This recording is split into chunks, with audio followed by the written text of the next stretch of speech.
Boa tarde a todos, sejam todos bem-vindos à Sociedade Espírita Amor e Caridade. E hoje, então, dando encerramento, à nossa programação especial dessa semana, que teve como tema os transtornos contemporâneos.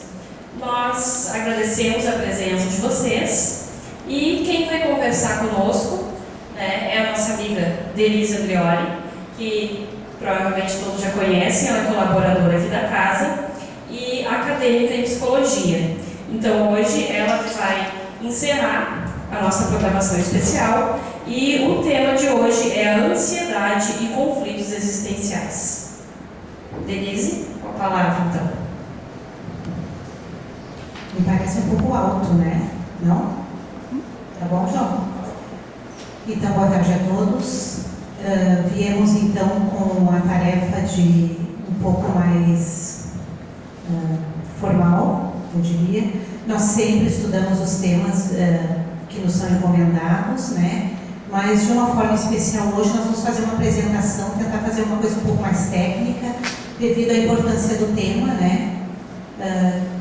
Ansiedade. E no final nós vamos, embora o tema seja sobre os transtornos contemporâneos, nós vamos colocar como que a doutrina espírita pode nos auxiliar, né, na superação deste que é um mal atual, a ansiedade.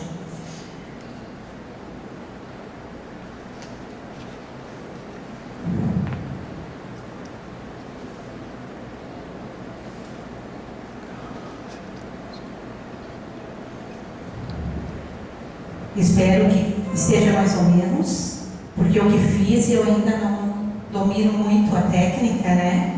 Nós conversávamos agora há pouco ainda, que o pessoal geração mais nova, né, domina demais, e na graduação às vezes o professor indica um livro e eu estou perguntando se tem na biblioteca para retirar, para fazer uma cópia, e o colega olha para mim e disse assim: já está no grupo, Maria Denise? Ele já escaneou, ele já botou no grupo, então é uma coisa muito rápida, né? Então eu tentei fazer uns slides para poder ilustrar a minha fala.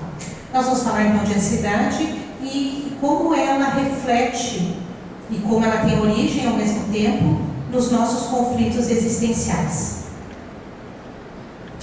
Então peguei algumas imagens para embasar a fala, né? Ansiedade, ou você controla ou ela roubará a sua paz, a sua saúde e o seu presente. A gente costuma dizer que a ansiedade é excesso de futuro, né? A gente está vivendo hoje, mas está preocupado com o desfecho do amanhã. Muitas vezes, sem perceber lá atrás, que nós tivemos uma caminhada exitosa até então, que nós temos recursos, que enfim a gente tem capacidade de superar as coisas, senão como a gente... Na verdade, sim, a nossa expectativa às vezes é muito alta, né? Então, às vezes, a gente não consegue superar do ponto de vista da nossa expectativa muito elevada, mas sim, a gente pode dar o melhor e pode ter bons frutos em qualquer coisa que a gente venha desempenhar, né? Qualquer atividade, qualquer... Então, o que é ansiedade? E por que ela está tão presente em nossas vidas? Peguei algumas poucas imagens aqui, né? Uma de insônia, outra do comer compulsivo, outro do roer as unhas. Nós temos sintomas físicos, nós temos sinais, né? Sintomas e sinais são coisas diferentes, mas assim, de forma mais geral, nós podemos dizer que quem nos olha e nos olha com atenção consegue ver que somos ansiosos, né? E nós mesmos, muitas vezes imersos que estamos nessa situação, nós somos capazes de dizer, quando somos perguntados: tu sofre de ansiedade? Tu tem um pouco de ansiedade? Sim, eu tenho, a gente costuma dizer, né?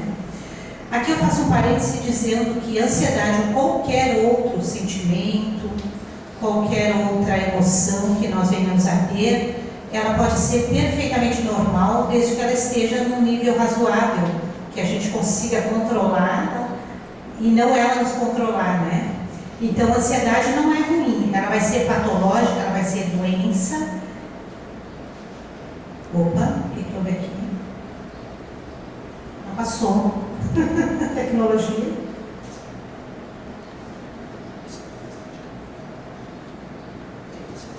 O pessoal do... não, é tu mesmo, Marcelo. Não. O pessoal do TI, por favor. Estava passando, era só apertar no botãozinho, por que não passou esse?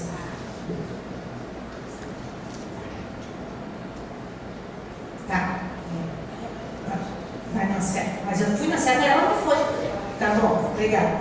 Então, eu alenquei aqui, eu separei para a gente poder ilustrar alguns fatores que causam, que são causadores de ansiedade.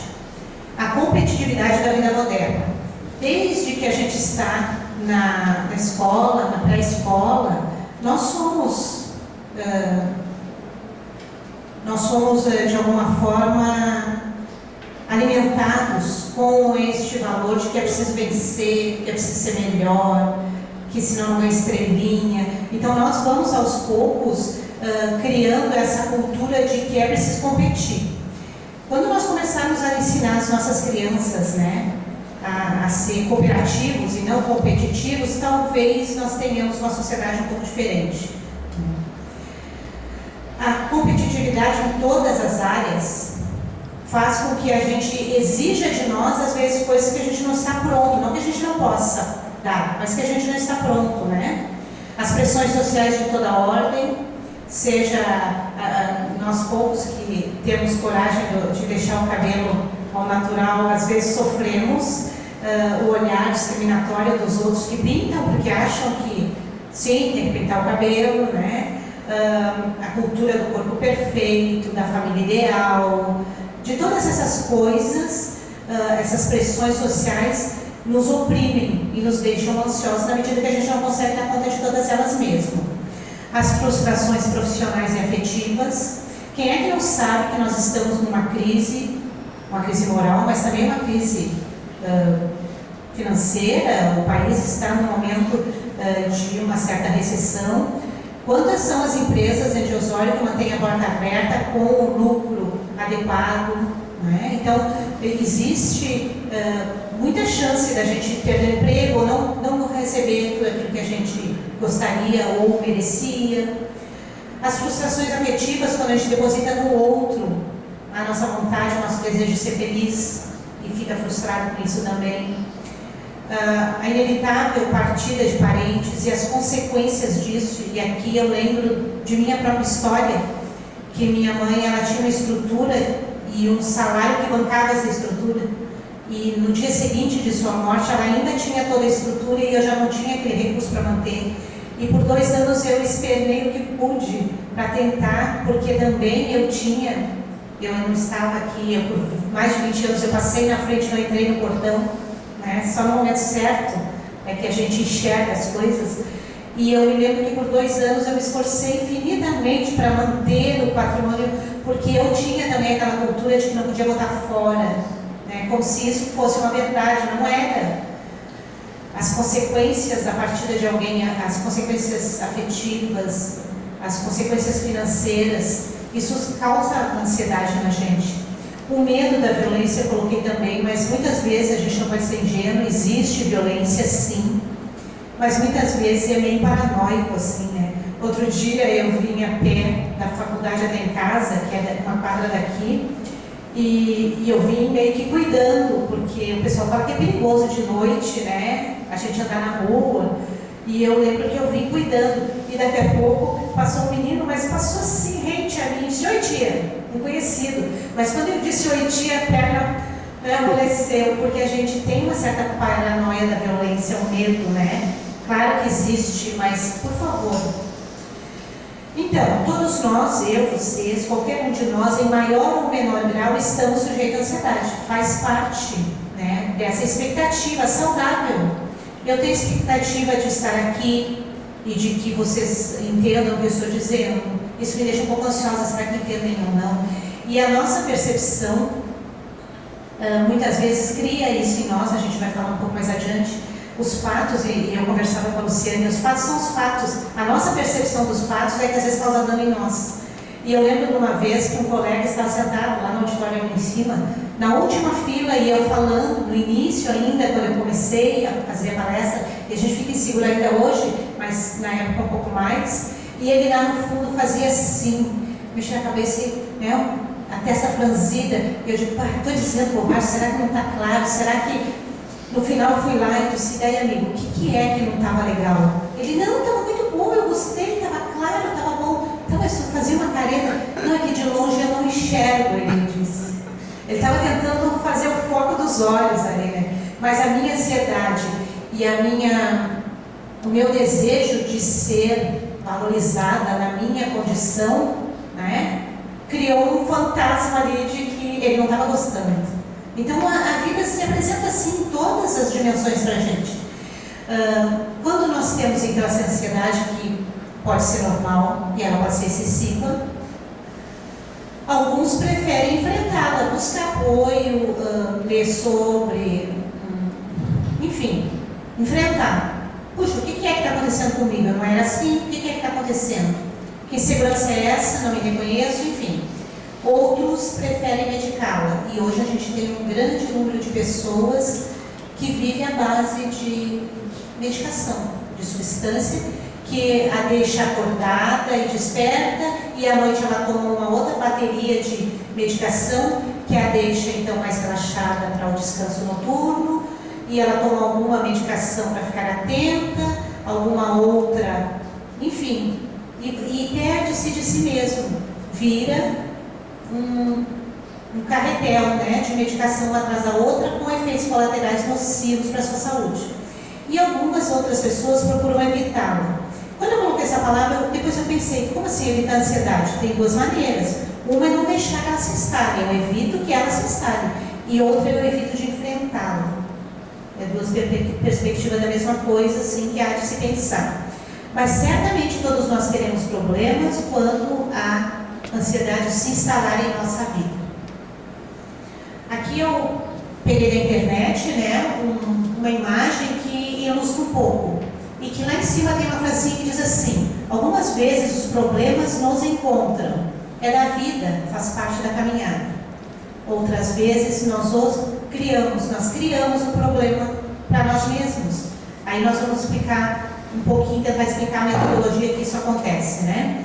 Então, ali tem a figura de uma moça no centro, e ela tanto pode sofrer de falta de atenção como excesso de atenção. O artigo de onde eu tirei essa imagem dizia que falta de atenção é aquela pessoa aérea, né? Hoje eu vim com o óculos do marido, porque eu não sei onde eu botei o meu. Porque quando eu botei, e essa parte eu não estudei ainda, mas que ato falho revela muito sobre nós mesmos, mas eu não fiz essa disciplina ainda. Eu guardei em algum lugar que não foi o lugar habitual, porque eu fui com a mão para pegar e não estava, então ele me emprestou dele que é no mesmo grau. Mas é falta de atenção. Como assim? Eu preciso dele para enxergar, como é que eu não dou conta de saber onde é que ele está? Né?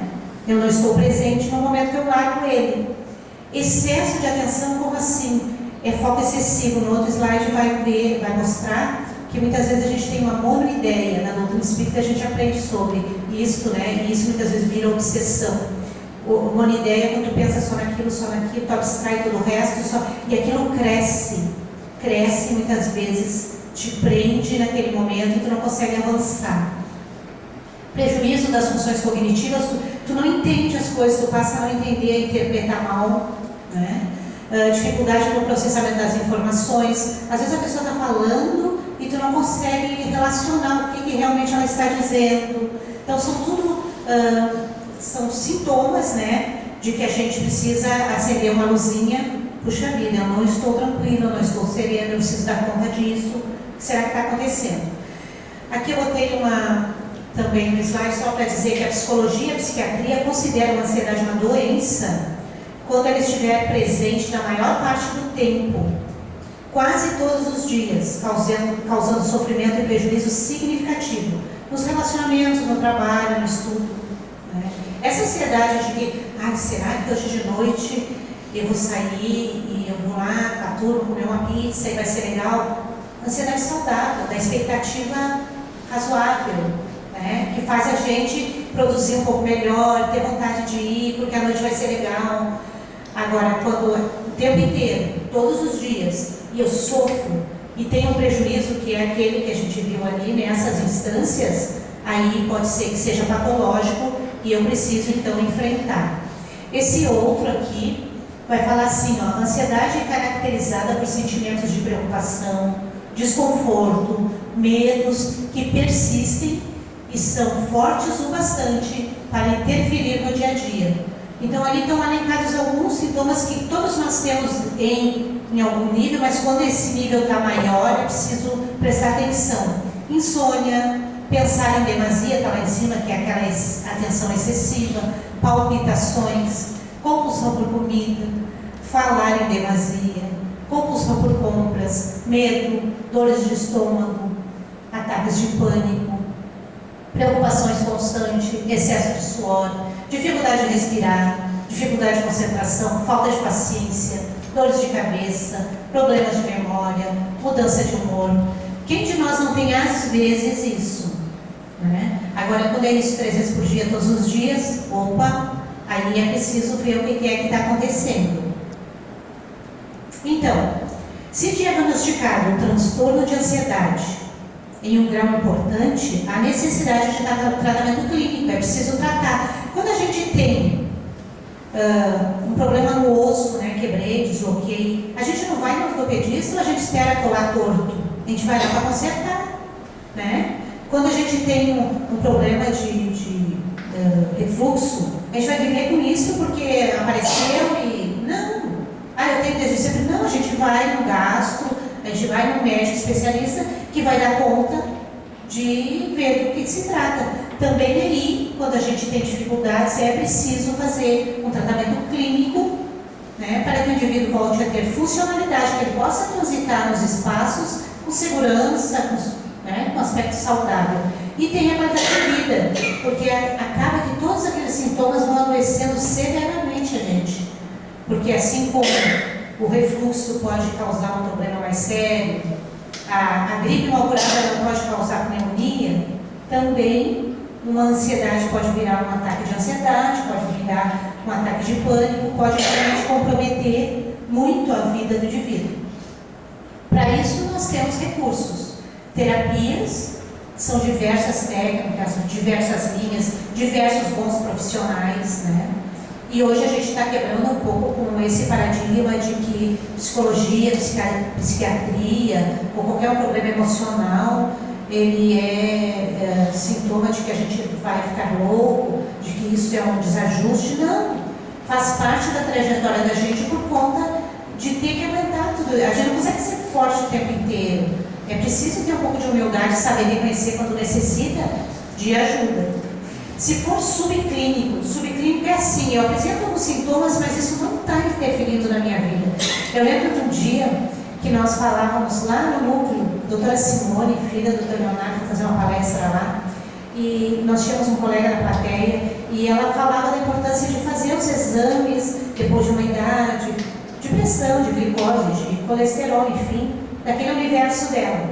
Aí o colega disse, o meu deu tudo bom. E ela disse, bom quanto? E ele disse lá um número, né? Mas isso é bom na beira do abismo, mais um pouquinho cai. Então, assim, tem um espectro do bom, né? Muito pouco, muito, não é legal. Legal é o equilíbrio, né? Tem um termo que a gente aprende na fisiologia que é homeostase. O corpo busca homeostase o tempo todo, o equilíbrio. Então, tudo que a gente come, por isso que a gente diz assim, que se tomar um copo de refrigerante tem que tomar 8 de água, para poder equilibrar o tanto de açúcar que tu tomou no copo de refrigerante, né? Então precisa, se for subclínico, a necessidade de reavaliar esse estilo de vida, não precisa medicar, não precisa, pode ir no médico, ele que vai avaliar isso, sim, mas se incluir na vida, dia a dia, na sua rotina, lazer, atividade física, reeducação alimentar, contato social, ansiedade baixa. Ali são apoios muito importantes. Lazer não é sair todo fim de semana, né? O bolso não dá, e daí também vai criar um problema financeiro, que vai dar ansiedade, e nós vamos ver depois que isso é meio um círculo, assim, que a gente não consegue sair dali. Né? Atividade física não é sair correndo maratona, é enxergar o que me dá prazer. Ou é piscina, ou é correr sim. Os olhos tem tantos grupos de corrida, ou é bicicleta, o pedal é tão legal para quem gosta. Ou pular corda, ou correr atrás do filho na beira da praia, enfim, né? Atividade física, reeducação alimentar. Aqui eu também queria fazer um parêntese, porque dieta não funciona, gente. Se segunda eu começo, se nunca começo, não funciona. Outro dia uma colega disse, caramba, né? Já é outubro. 2 meses para o Natal, eu ainda não fiz a dieta que eu prometi depois do Natal. Né? Eu já estava quase encostando no outro Natal, não tinha feito ainda. Então não adianta assim, a gente tem que fazer aos pouquinhos. Isso é uma das técnicas da terapia, que a gente possa ter metas curtas e fáceis de cumprir. Isso dá uma garantia de, mas eu consigo. E aí um pouco mais, um pouco mais. Foi assim que a gente aprendeu a andar, a ler, a escrever. Foi assim que a gente aprendeu todas as coisas que a gente sabe, a falar. A gente não saiu fazendo. De pouquinho em pouquinho, junta, que nem eu brincava agora com o colega, junta ler com crer, opa, né? Isso com isso, entendi. Então é assim que a gente vai indo. E aí é bem importante, eu não sei se eu botei isso no slide, mas enfim, eu vou falar na sequência. É bem importante que a gente tenha conhecimento da nossa fisiologia, de como funciona o exercício, de como funciona o lazer, para eu não ficar daqui a pouco dependente desse lazer, de como funcionam as coisas, né? A gente sabe, falando em doutrina espírita, que as leis de Deus estão postas, né? É ela que regula a nossa vida.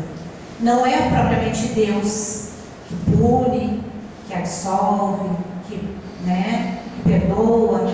As suas leis têm um mecanismo automático que se movimenta por si mesmo e que dá conta do equilíbrio da lei.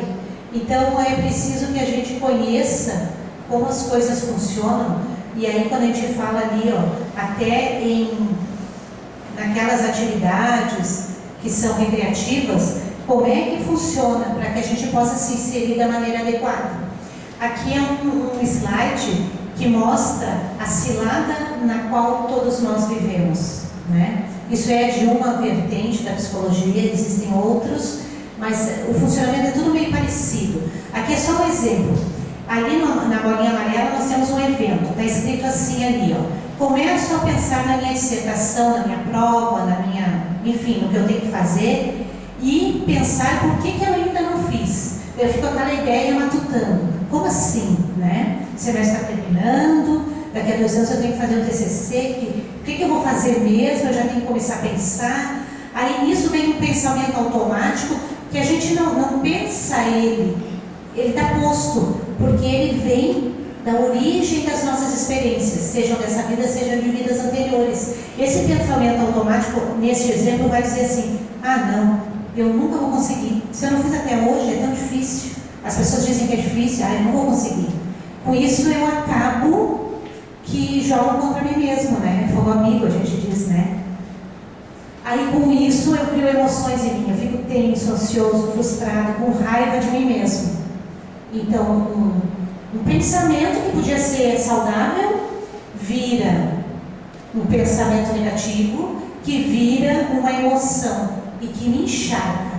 E eu fico à mercê dela. Aí eu me comporto conforme eu estou me sentindo. E aqui nesse exemplo, eu acabo fazendo coisas, fazer qualquer coisa que me faça esquecer a dissertação, como verificar os e-mails no celular, ouvir música. Eu faço outras coisas que eu digo assim, mas eu gosto disso, eu faço depois, o resto eu faço depois. Mas aquilo tudo é mecanismo de defesa que reafirma o jeito que eu penso e eu acabo não saindo desse círculo. Acabo me prendendo nessa ansiedade que aumenta e que aumenta. Como é que a gente pode, daqui a pouco, romper com isso, né? Aqui ainda falta uma bolinha, não achei nenhum com 5 bolinhas, né? Que é uma outra que conforme ou antes ou depois, os sintomas físicos que eu apresento, né? Que são aqueles do outro slide. Eu acabo tendo taquicardia, eu acabo tendo insônia, né? E aí eu vou no médico e ele dá um remédio para dormir, porque ele acha que eu não durmo, porque eu digo que eu não durmo, ele acha que eu tenho insônia. Mas por que eu tenho insônia? Eu tenho que saber por quê. Senão eu vou fazer que nem aqueles 2 pescadores na beira do rio, né, que estão ali pescando, no fim de semana no feriado que nem esse, pescando. Daqui a pouco vem descendo na historinha uma ovelha se afogando pelo rio. Aí não teve dúvida, o mais preocupado com a vida animal, com o outro, ele pula no rio para salvar a ovelhinha. Mas nisso vem outra ovelha boiando, o segundo segue o exemplo, também pula para salvar a segunda ovelha. e vem a terceira, e vem a quarta, e vem a quinta, e aquilo vira um caos. Um deles sai do rio, e o outro olha para ele e diz: como assim? Nós não vamos mais salvar as ovelhas? O que saiu do rio diz para ele: não, eu vou lá em cima ver por que elas estão caindo no rio. Porque senão a gente vai viver apagando incêndio, salvando ovelha, sem se dar conta por que está acontecendo. E muitas vezes era só para fazer uma cerquinha lá, elas não caem mais no rio. Às vezes, na maioria das vezes, são pequenos atos que podem romper com isso. Então, aqui eu coloco um pouco, então, por que a gente está na doutrina espírita falando sobre isso e como ela pode contribuir para que a gente saia desse círculo que nos adoece. Então, elas são inúmeras. Quanta coisa ela pode nos ensinar, quanto ela pode contribuir. Como aqui o tempo é cronometrado, 1, 2, 3, 4, 5 coisinhas fáceis de fazer, ou pelo menos fáceis de entender que podem fazer efeito. Fazer, não sei se são fáceis para todo mundo. A primeira dela é a visão. Ela contribui, a doutrina espírita nos dando a visão de que todos nós podemos aprender a superar as adversidades, porque somos seres em evolução, fadados à perfeição. É o momento de nossa vida. Se a gente olhar para trás, a gente vai ver que superou coisas às vezes muito maiores. E agora a gente está se mexendo para coisa pouca? Não é. Somos herdeiros de Deus. Somos fadados à perfeição. Fomos criados simples e ignorantes para ter o mérito da nossa própria construção, porque somos perfectíveis. No final estaremos perfeitos. Mas hoje nós estamos muito mais perto do ponto de partida do que do ponto de chegada. Por isso a gente encontra tanta dificuldade. Nós também podemos pegar a contribuição das palavras de Jesus, que em determinado momento disse: a cada dia basta o seu mal. O problema de amanhã a gente resolve amanhã. Eu não estou dizendo que a gente tenha que ser imprevidente. Não, a gente tem que ser previdente. Mas isso tem uma medida. E a medida é viver o hoje, porque eu não sei se amanhã eu acordo. Eu não sei se hoje eu volto para casa. Eu não sei se aqueles que eu vi agora há pouco e me despedi, se eu os vejo de novo. Então é o hoje que importa. O resto precisa ser alinhavado, arrematado, mas estamos todos numa caminhada individual. É voo solo, assim. Um ajuda o outro. Mas é preciso que a gente saiba que a cada dia basta o seu mal. A gente precisa criar mais. A coisa já não é assim. É simples, mas não é fácil, né? E a gente dificulta. Terceiro item que eu separei é o livre-arbítrio, que nos possibilita escolher enfrentar nossas dificuldades com o auxílio dos recursos materiais, com os saberes da ciência e da espiritualidade, que jamais nos desamparam. Gosto sempre de lembrar, no dia que Jesus olhou para os seus discípulos, como olha para nós todos os dias, e disse: ide, não tenhais medo, estarei convosco até o final dos tempos. Né? E seus mensageiros estão conosco. A cada um de nós cabe um que nos ajuda na caminhada. Né? Quantas vezes a gente está num momento de dificuldade e a gente diz: ah, meu Deus, me ajuda. E ajuda bem. Né? Isso não significa que a gente tem que fazer isso e esperar. Né? Uma outra frase de Jesus diz: ajuda-te que o céu te ajudará. Né? A gente tem que fazer a nossa parte. A outra que eu peguei foi a indicação de que fora da caridade não há salvação, nos convocando a auxiliar o próximo e assim redefinindo nossas prioridades. Eu sei que é chavão e eu sei que para uma pessoa que tem depressão, dificuldades assim emocionais, não adianta a gente dizer: olha, sim, tu não quer levantar, e tantos que querem e não podem, né? Mas sim, quando a gente se ocupa da dor do outro, a gente se dá conta, ninguém precisa dizer, que a nossa dor às vezes não é tão grande assim. Né? Se hoje nós viemos de nossos lares, tem gente que não tem. Né? E eu sei que às vezes o nosso não é tudo que a gente gostaria, mas né, não estamos ao relento. Se nós comemos hoje, eu acredito que sim, muitos não comeram ainda, porque não tem. Né? Então, é preciso ver que nós somos de alguma forma privilegiados pelo que temos, que é a oportunidade de aprendizagem, pelo que somos, porque é mérito, mesmo que a gente não considere, muitas vezes a gente não se considera grande coisa, né? Esse é problema de estima, mas enfim, nós somos da vez, é nossa vez. Né? O palco está aberto para a nossa atuação. Nós é que somos os atores dessa vez que estamos a desempenhar o papel na nossa vida, protagonistas da nossa caminhada. A prece também é recurso que suaviza nossas dores e nos fortalece para os combates necessários. Porque às vezes a gente, quando faz prece, a gente diz: ai, Senhor, livrai-me de todo mal. Né? Como se precisasse pedir, como se o Pai amoroso não providenciasse, né? Só aquilo que a gente suporta, porque a gente às vezes pensa que não tem força, mas eles sabem o quanto a gente suporta, né? E muitas vezes a gente pede isso, a gente pede pela nossa família, é justo, mas quem é mesmo a nossa família, né? Somos todos nós, né? A família humana. Quando a gente preenche um formulário, eu fico muito impressionada que muitos formulários têm raça, né?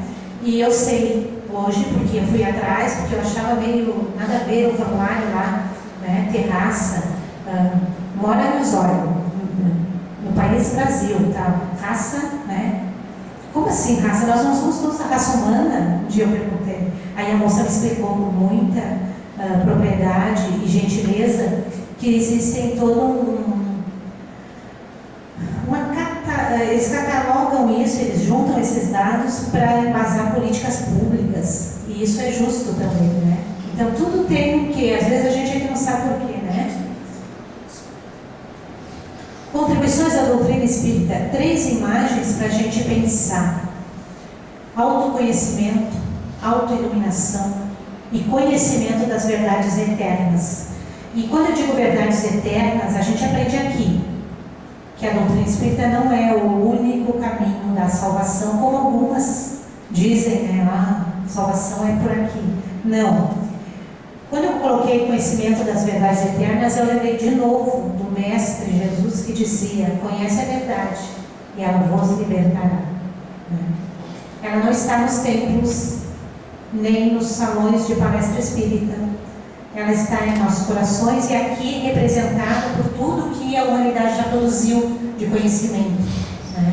Hoje é muito fácil, a gente vai no Google e puxa ali, e outro dia eu salvei, agora não podia, né, mostrar uma imagem que era o cavalo, e onde pegava a cabeça do cavalo era um pato, e parecia que era um bicho que era metade cavalo, metade pato. E a legenda dizia: não, estava na internet, eu vi, né? Então não é porque está, porque eu vi que é verdade.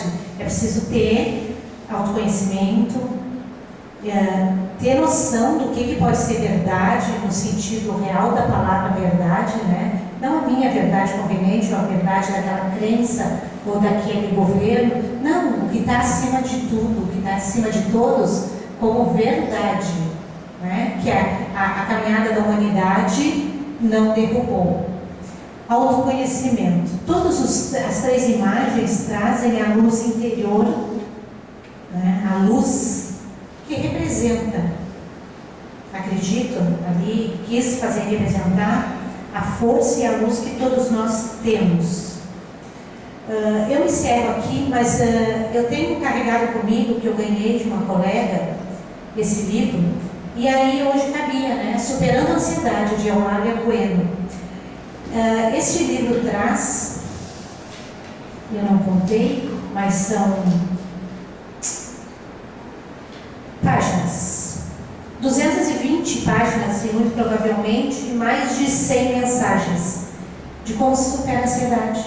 São mensagens positivas, não são autoajuda, são reconhecimento de que nós temos poder de nos autoajudar e buscar, como a gente viu até aqui, os recursos necessários que nós não temos todos. Por isso que a gente vive em sociedade.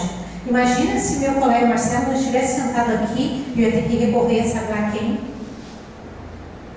né? Para ver que era só apertar no botãozinho da seta direita, e que eu não sabia. Imagina. Então cada um tem o seu saber e é junto que a gente evolui, né? É em sociedade.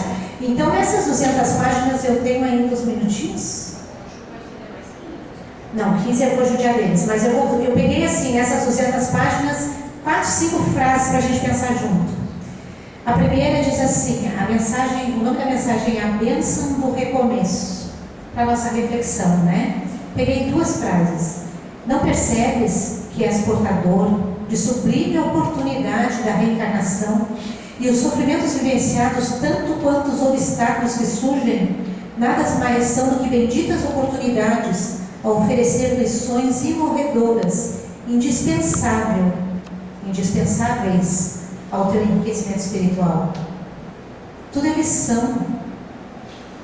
Nem sequer consegue sentir que diante de tudo está a confiança de Jesus em ti depositada, rogando-te empenho no aprimoramento para que possa seguir adiante colhendo novas e incomparáveis experiências?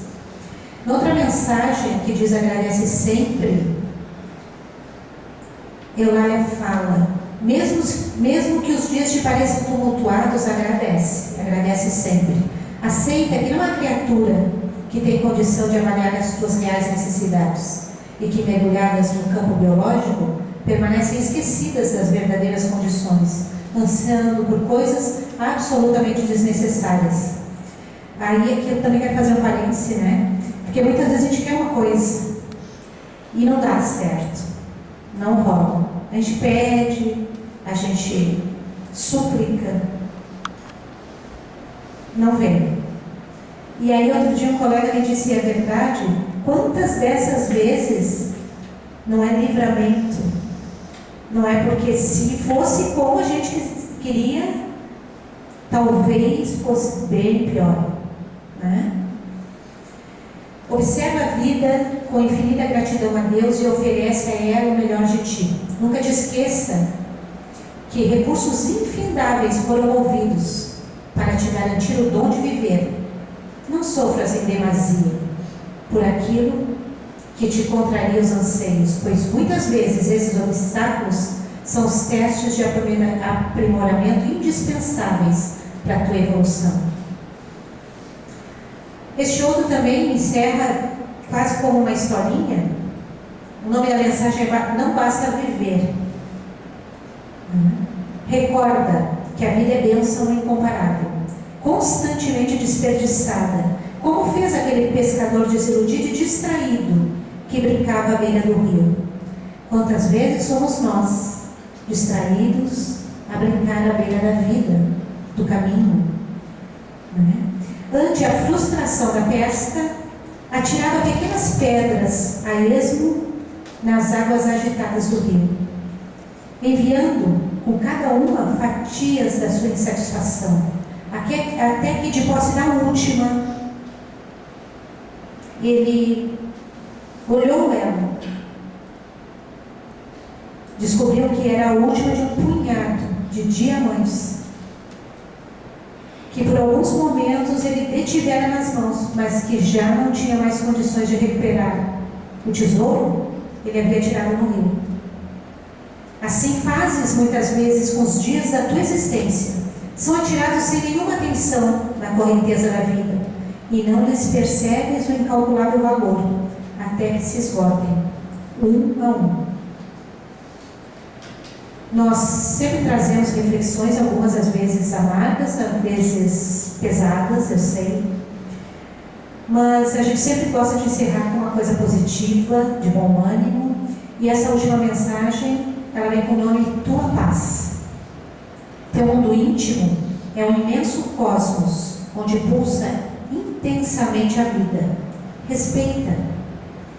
Vive de tal maneira que sejas, nesta vida, um elemento propulsor do bem, por meio dos teus pensamentos e de tuas atitudes. Lembra-te de que a presença de Deus em ti é uma verdade indiscutível, e que para atingires a plenitude da paz, basta aprender a encontrá-lo em ti e permanecer com ele. Que a gente possa sair daqui com coisas para pensar. Que se nós nos identificamos de alguma forma com uma ansiedade excessiva, que a gente possa procurar ajuda, médico, espiritual, né? Que a gente possa fazer reflexão, meditar sobre como estamos conduzindo a nossa caminhada. Sempre é possível retornar ao caminho, o caminho reto, que leva à porta estreita. Jesus dizia assim: larga é a porta da perdição, das facilidades. Realmente, aquilo que a gente deseja e almeja, mesmo sendo um grande sonho, outro dia dizia para o meu guri, a juventude às vezes parece, e também mais na madureza, que a gente não tem sonhos, né? Eu vou visitar, a convite de uma colega, um grupo de jovens, para dizer que sim, na minha idade eu tenho sonhos. Né? E o que seria de nós se nós não tivéssemos sonhos para realizar?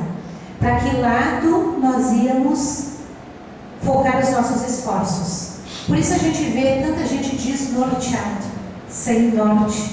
Né? É preciso pegar a bússola da nossa vida e encontrar um norte, um caminho a seguir. E eu dizia para o meu menino, tu pode querer ser qualquer coisa, tu pode querer ser astronauta. Eu disse, eu não quero ser astronauta, ok? Mas se tu quiser ser astronauta, não dá para amanhã acordar astronauta. Vai precisar aprender a dirigir um carro, depois a pilotar um avião, vai ter X horas de voo, vai ter que fazer treinamento, vai ter que experimentar aquela roupinha, vai ter que te adaptar à dieta, 100 mil coisas, para que um dia tu esteja pronto para ser astronauta. Assim que acontece com cada um de nós. Que a gente possa mirar um alvo e trabalhar, né, para que a gente possa atingir. No caminho a gente vai ajustando. Quem voa, Marcelo há poucos dias esteve em São Paulo, Marcelo, o avião não foca daqui para lá e vai em linha reta, né? No mapa né? Ele faz o plano de voo, ele sai do Salgado Filho e vai para Guarulhos, ok. Mas no caminho, às vezes, tem tempestade, às vezes tem tráfego aéreo, às vezes tem dificuldades. E aí ele corrige o voo. Ele vai chegar em Guarulhos. Via de regra, ele vai chegar. Mas nem sempre pelaquela linha reta da coisa mais fácil. Quantas vezes a gente programa uma coisa e não dá certo? E não dá na hora, e dá depois. Né? Ou não dá, e dá coisa melhor. Então que a gente possa confiar nos desígnios de Deus. Afinal, a prece que se faz sempre é aquela: seja feita a sua vontade, e não a minha, não é? Então que a gente possa confiar na infinita misericórdia do Pai, que nós possamos trabalhar em nós o autoconhecimento, que possamos nos interessar pelo conhecimento da verdade, não a verdade que pergunta, alguém diz e aceita, mas aquela que pensa, que contesta, que verifica com a racionalidade. Porque a doutrina espírita, a gente diz, é fé raciocinada. Embora um menino, há um tempo atrás, tinha 16, 17 anos, disse para mim: ô tia, não é melhor que seja fé raciocinante? Eu tenho adotado isso, né? Que me perdoe Kardec, sem discordar de Allan Kardec, que diz que a doutrina espírita é fé raciocinada, ela também pode ser raciocinante.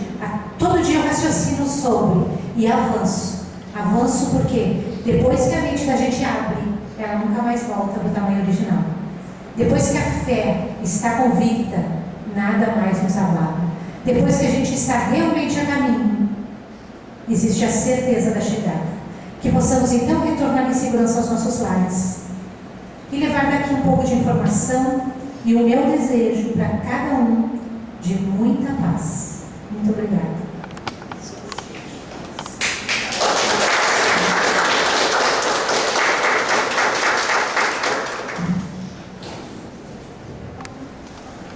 Agradecemos então, né, a Denise pelo encerramento dessa nossa programação especial. E em nome aqui da casa, Denise, com muito carinho, feito pela Emilda, a gente vai te entregar, em agradecimento ao carinho que vem compartilhar esse conhecimento conosco, uma lembrancinha.